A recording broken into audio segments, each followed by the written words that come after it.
everybody, my name is Hope and welcome back to my channel. I like musicals, they're a big part of my life, and today I'm going to give you every single thing to expect from a drama school audition. Now I have a whole playlist of drama school audition videos which will be somewhere up there, and feel free to peruse at your leisure. But this is exactly what to expect from the audition day. I feel like when I was starting out drama school auditions, it was very much, I'm just going to go in and I'm going to see what happens. Whereas it would have been really nice to have been prepared for that. Also, yes, I have antennas. We're not paying attention to that, okay? So I thought I would sit down and I would explain what goes on, what to expect, all of that stuff, you know? But before I get into this video, remember that you can like, comment, subscribe, do all of that fun stuff. And you can also follow me at my social medias, which is XOWilsonX on Instagram and HopeWilson45 on TikTok and Twitter. And also comment down below, are you auditioning for drama schools this year? You probably are if you're watching this video. What drama schools are you auditioning for? If you want any more drama school based videos, just let me know and I can make them for you, you know? So without further ado, let's get into it.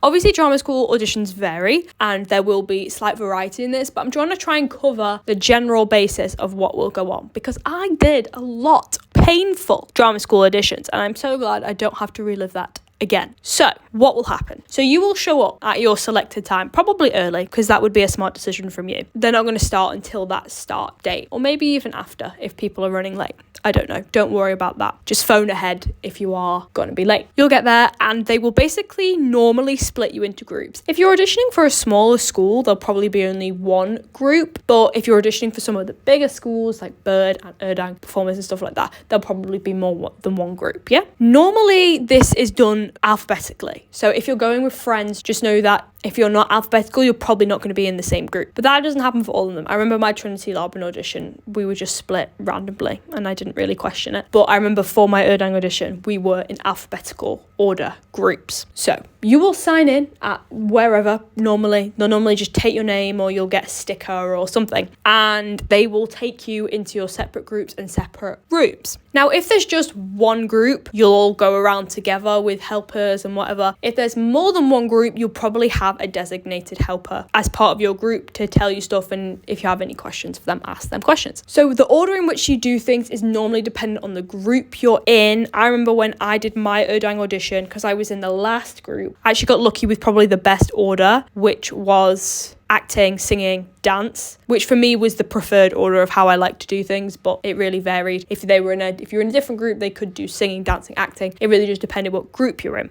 And they won't always be in that order. Like I said, it just depends on the group that you're in and how that school have decided to do it. But I'll use like an acting first as an example. Some schools will do like a little improv sesh or a little like warm-up sesh. This isn't like assessed in any way. It's normally taken by like a separate group of people. It's just to like shake your nerves. So don't stress out over that. It's just to get you chill. It's nothing, you're not going to not get into drama school because of whatever you do in that. But now, most schools, and I say most because it's not all, will just have you come in a room, you say your monologue, and then you leave. Most of them will be like that. Some of them won't. Some of them will want to like work on it. Like I remember there was one where I had to like walk around the space and then we had to just like stop and then we had to do it in a certain way that they'd asked you to. It really just depends, but those are the two options. You're either gonna walk in, do it, walk out, and that's it. And if they don't give you a reaction, don't worry, they're probably just concentrating on writing it down, and they're also trying not to give anything away so that you don't gauge what you're doing based off of them. You gauge what you're doing off of yourself. But yes, you will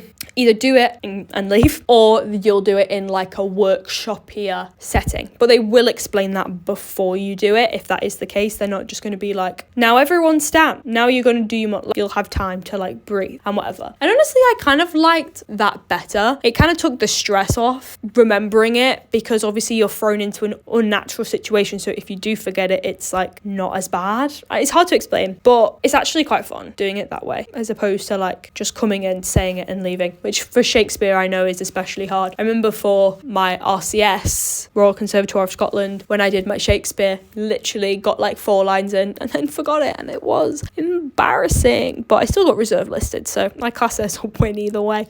They just liked how I chatted. Anyway, getting distracted. Moving on. For the singing round, this, I think, apart from Trinity and Central, out of the ones I did, the schools I auditioned for last year, which is kind of the ones I'm going off, was Conti, but it's hard to tell you about that because obviously I had a very different audition process because I was in the foundation. GSA, Laban, Erdang, PPA, there was one more that I can't remember. Central? Did I say that? Anyway, they all varied, and apart from Central and Trinity, they were all go in the room, you sing your song, you leave. That was what it was. Usually it's like the 3 people before you. See, I'm right at the end of the register, so I just have to wait for everyone to go. I mean, see, what you do is you wait outside, and then when you're called in, you walk in, you say hi, you go to the piano, you tell them what you're doing, you give them a tempo. They'll probably say, you might ask you for your name again and what you're singing. So I go, hi, my name is Hope, and I'm singing Moments in the Woods from Into the Woods, which was my audition song last audition season. It's not last year, it was the year before. How crazy. And then you would sing your song and do it however you would. Also, don't be afraid to move. I feel like that's a really important thing to say. Don't just feel like you have to stand there. I cannot stand still when I'm singing to save my life. I love a little walk around, which is why Moments in the Woods really lended itself to that, because that song just does, basically. But yeah, you can either do that, or I remember at Laban and at Central, you had to do it in front of everyone. So Laban, we did it in front of everyone with a piano, but Central, we had to do it a cappella, which was so... I hate singing a cappella because there are so many things that can realistically go wrong. You can start in the wrong key, start in the wrong tempo, whatever. But this is what I need to tell you about the Central audition. Central musical theatre, because I got recalled for acting and musical theatre. The musical theatre part, right? The initial audition for the musical theatre, they're just looking for all the technical elements of your song and acting. Like, they're not looking for like the most amazing belty singer. They want the acting, and they want to just see if you can do all the technical elements. I did not sing my whole song. I think I sang about 30 seconds, and then they were like, cool, thanks, moving on. It's the second round of the musical theatre where they're looking for musicality, because then you do it with a piano, and they also look for taking direction, where they give you direction and then you're supposed to do it. I did not do it because I did not pick up what they were putting down until I'd left the room. Like, I really had no idea what they were asking me to do, even though and I even asked to clarify. If you don't understand, please ask to clarify. It's a good idea to do that. I literally asked, I was like, do you get what it? They were like, do you get what I mean? I was like, not really. Can you explain it? And explain it again. And like,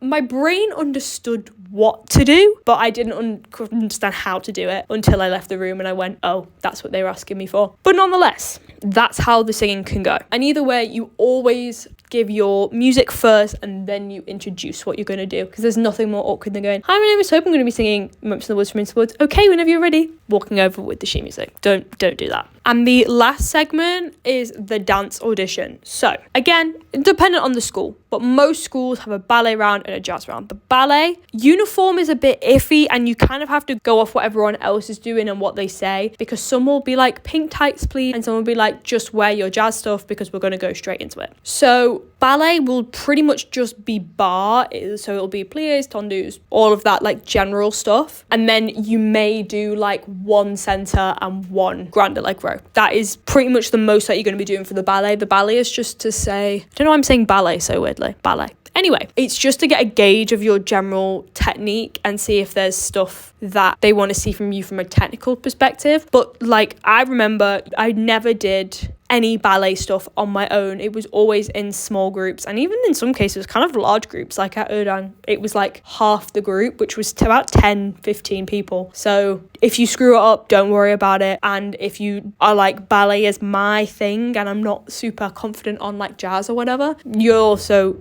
fine. They will see you, but your ballet ability is not going to make or break whether you get into drama school. And then you'll move on to the jazz portion. Now, Udang have a lyrical and a jazz, but most places just have a jazz. Performance is really important, and there's usually a couple of criteria that they want to tick off. They're looking for musicality, performance, flexibility, technique, and there is one more, but I can't remember what it is. Don't worry if you don't fill every box. I am not flexible, like in the slightest. I have like chronically tight muscles, so I was not ticking that box, and I still don't in my assessments, but I do have musicality and I do have performance, so that's what I lack in flexibility, I make up for and everything else. But be wary that you're probably only going to do it twice. Like, I'm pretty sure you'll learn it quickly, like everything you're going to learn super quickly. I remember at Udang, I use Udang because it's like my earliest frame of reference. The lyrical, I remember we literally performed it once and that was it, which is crazy. And the jazz, we performed twice in like small groups. I think my group was of like 4 or 5 people, and one time you'll be at the front and one time you'll be at the back, and that's literally it. So you really do have to make it count. Like, there will always be hindsight. You'll have it in auditions to go, oh, I could have done that more and I could have done that, and you don't want to be sat there doing that, if that makes sense. Like, you want to have got the most out of what you just did for them. You want them to see that, you don't want to leave the room and think, oh, I could have done more. And to be fair, you'll always come out thinking that, but you have to think realistically, did I do enough to make me happy? And you want the answer to be yes to that. Now, again, depending on the school, depend on the threshold that they're looking for, and also if they have different courses, they will have different stuff they're looking for. Normally it's out of like 100, I think, and they'll have like dance skills, singing skills, musical theatre skills, maybe acting skills as well. A lot of the time acting comes in with musical theatre skills, and they will like score you in all the different areas, and if you reach the threshold they will give you an offer, and if you're in like the next band, sometimes they'll offer you foundation or waiting list, depending on the school, and then if you're below that you'll get rejected, and that's how it works. Now, the order of the waiting list I really don't understand. Like, I've never really understood it. I remember at Conti knowing where people were on the waiting list. It wasn't always to do with score, it was to do with like if someone's high in a particular thing, they want that more. It's a really weird process, and I don't quite understand how it works because obviously I'm not on a drama school admissions faculty, but that's kind of the basis for it. And also it's my actual pet peeve when you find out that someone else is like you and that's why they haven't taken you. I had that. I don't know if it was for Erdang. I feel like it was for Erdang, where they were like, it was either Erdang or Conti, because I just remember having an extensive conversation about it, and it was like in the email it was like, we like you, but it basically was saying, we like you, but there's someone like you and has similar skills to you or whatever, so we see what their decision is and that will make your decision. I want to say it was for Conti actually, and you have to like deal with that, and it sucks so bad. But rejection is your best friend. Like, it sounds dumb to be like, oh, like I was meant to go to that school, that was my dream school, and you don't end up going there, but that can kind of change your life. Like for me, my second year auditioning, I got into PPA. And that is, this is not me bashing PPA, I really liked going there, but I was offered the PPA degree and I was offered the Conti Foundation, and just some part of me just didn't, I don't know how to explain it, but it just felt like the right decision for me at the time to do the foundation. And I'm so glad I did, because I met two of my best friends. Like, you can't pass up an opportunity like that. But also, I then got into Erdang, and I felt like I was in a much better position going into my degree than I had if I would have gone to PPA that first year. Obviously, yes, I'm in way more debt, which kind of sucks, but like at the end of the day, I think it was a worthy choice. And if I hadn't have been, I was rejected the first year, like the second year I had offers, and it was like making those choices. Like, you have to trust your gut, and you have to know that some like rejection is there to teach you a lesson. And even if you don't get in, which is heartbreaking and it really, really just sucked, like, trust me, that by that third year I was basically getting waitlisted left, right and centre. I got waitlisted for nearly every single school that I applied to, and I'd got to final round for a lot of schools as well. It was just awful when you're on waitlist and waitlist and waitlist, and you're like, what do I do now? You just have to know, like, drama school auditions are not the be all and end all of the world. Like, they are stressful, and you will look back on them and be like, I do not miss that, because you won't. Like, you're not going to miss that, but you just have to know that everything happens for a reason. And if you're watching this and you're like, I don't want to hear that right now, I'm sorry, you're going to have to, because this is just the stepping stones to the real industry where you're going to be rejected left, right and centre. So get used to it now, as I did. But yeah, that is like how the day will go. Results wise, as to like how long it takes you to get them, it really varies from school to school. I remember some it was like 4 days, some it was like 2 weeks, some you just got the UCAS update, which I think is really mean, but it happens. It really does vary, but that is what to expect from the day. If anyone has any questions, please leave them below. Obviously, like I said, I have Drama School Edition playlist, so go watch that if you need any more advice, and if you want any more videos, just let me know. But I think that's all I have to say. I have been, that kind of last 5 minutes or so, I was really, really waffling. But thank you so much for watching this video. You can like it if you like it, and subscribe if you feel like it. I really hope you can't hear that person singing very loudly. Singing out there, Hunchback. But thank you so much for watching. Keep liking and enjoy musicals as much as me, and I'll see you in the next one.